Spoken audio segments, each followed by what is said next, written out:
বাংলাদেশের অন্তর্বর্তীকালীন সরকারের প্রধান উপদেষ্টাকে পাঠানো এক বার্তায় ভারতের প্রধানমন্ত্রী নরেন্দ্র মোদী শান্তি, স্থিতিশীলতা ও সমৃদ্ধির জন্য দুই দেশের অংশীদারত্বকে এগিয়ে নিতে প্রতিশ্রুতি পুনর্ব্যক্ত করেছেন। জানিয়েছেন, শান্তি, স্থিতিশীলতা ও সমৃদ্ধির জন্য দুদেশের যে আকাঙ্ক্ষা তার দ্বারা পরিচালিত হয়ে এবং একে অপরের স্বার্থ ও উদ্বেগের প্রতি পারস্পরিক সংবেদনশীলতার ভিত্তিতে তারা এই অংশীদারত্বকে এগিয়ে নিতে প্রতিশ্রুতিবদ্ধ।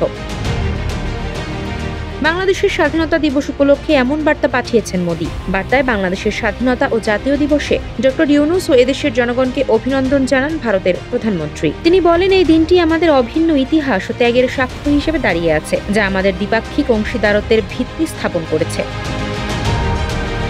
তিনি আরো বলেন, বাংলাদেশের মুক্তিযুদ্ধের চেতনা দুদেশের সম্পর্কের পথ প্রদর্শক হিসেবে অব্যাহত থাকবে। বিভিন্ন ক্ষেত্রে এটি বিকশিত হয়েছে এবং দুদেশের জনগণের জন্য সত্যিকারের কল্যাণ বয়ে এনেছে। অন্যদিকে দেশটির রাষ্ট্রপতি দ্রৌপদী মুর্মু বাংলাদেশের রাষ্ট্রপতি মোহাম্মদ শাহাবুদ্দিনকে পাঠানো বার্তায় জানান, ভারতের সরকার, জনগণ এবং তার পক্ষ থেকে তিনি বাংলাদেশের জাতীয় দিবস উপলক্ষে বাংলাদেশের রাষ্ট্রপতি এবং বাংলাদেশের বন্ধুপ্রতিম জনগণকে উষ্ণ শুভেচ্ছা ও অভিনন্দন জানাচ্ছেন।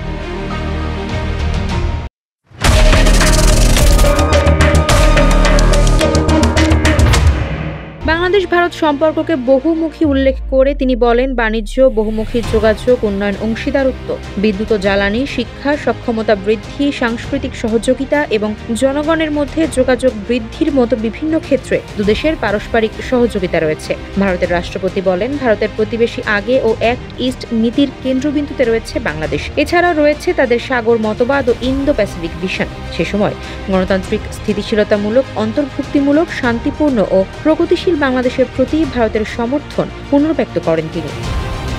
আফসারা নাজ, নিউজ ডেস্ক, ইত্তেফাক।